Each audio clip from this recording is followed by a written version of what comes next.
राजस्थान के सिरोही में रिश्वतखोर के घर का दरवाजा तोड़ते एंटी करप्शन ब्यूरो के अधिकारियों को देखिए। चाय बनाओ, ये दिख रहा है हमें भी। और अपनी घूसखोरी पकड़े जाने के डर से घर के भीतर कुंडी लगाकर रिश्वत के पैसों को आग लगाने वाले भ्रष्टाचारी सरकारी नौकर को भी। वो उधर से गए अंदर। अरे गेट खोल दो तेस्ला साहब, क्यों इज्जत खराब कर रहे हो? जो तेंदु का पत्ता तोड़ने का ठेका देने के बदले 5 लाख रुपए मांगता था। दूसरी तस्वीर है, हाथ जोड़ रहा ये भरतपुर के सरकारी अस्पताल का डॉक्टर अनिल गुप्ता है, जिसने बीपीएल मरीज से बवासीर के ऑपरेशन के बदले भी 2000 रुपए की घूस मांग ली।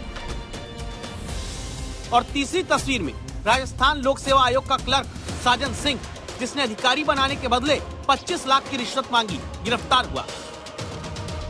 तो एंटी करप्शन ब्यूरो की छापेमारियों ने बताया कि राजस्थान रिश्वतखोरों का ऐसा प्रिय राज्य बन गया, जहां इसी साल जनवरी से अगस्त तक 201 केस में 325 करप्शन खोर पकड़े गए। कलेक्टर से लेकर एसपी तक को भ्रष्टाचार के नोट गिनते पकड़ा गया। 8 महीने में 145 कामों के लिए 325 सरकारी नौकरों ने 1.5 करोड़ की घूस ली।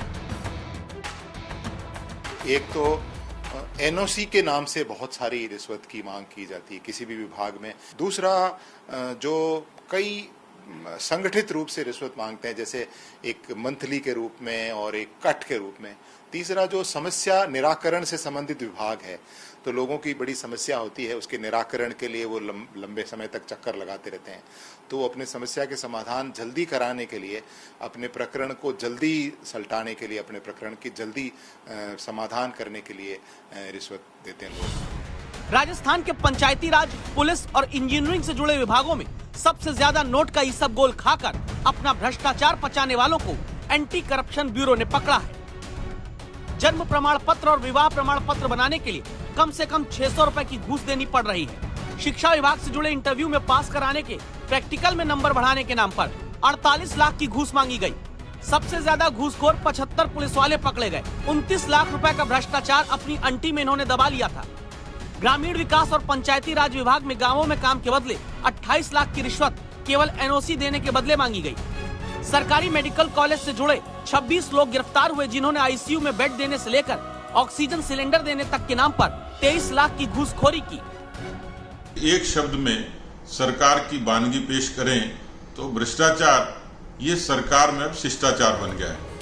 एंटी करप्शन ब्यूरो तो अपना काम करता है, लेकिन भ्रष्टाचारियों पर सरकारी संरक्षण के आरोप लगते हैं। भ्रष्ट सरकारी कर्मचारी पर मुकदमे की इजाजत जल्दी नहीं मिलती। नतीजा ये कि रिश्वत लेते पकड़े गए एसपी मनीष अग्रवाल मुकदमा चलाने की इजाजत न मिलने पर छूट गए। 7 महीने में 309 सरकारी कर्मचारी करप्शन करते पकड़े गए, तो सिर्फ 180 के ऊपर मुकदमा चलाने की इजाजत मिली। ये हाल तब है जबकि राज्य का गृह और एंटी करप्शन विभाग सीधे मुख्यमंत्री अशोक गहलोत के पास है, जो अभी बीमार चल रहे हैं।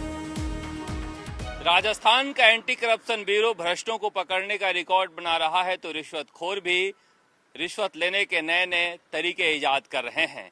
इसकी सबसे बड़ी वजह है ट्रांसफर पोस्टिंग में भ्रष्टाचार। राजनीतिक संरक्षण में पोस्टिंग होती है तो फिर बिना डरे भ्रष्टाचारी रिश्वत लेते हैं, जिसकी कीमत जनता अपनी गाढ़ी कमाई से चुकाती है। कैमरामैन निखिल शर्मा के साथ शरद कुमार, जयपुर।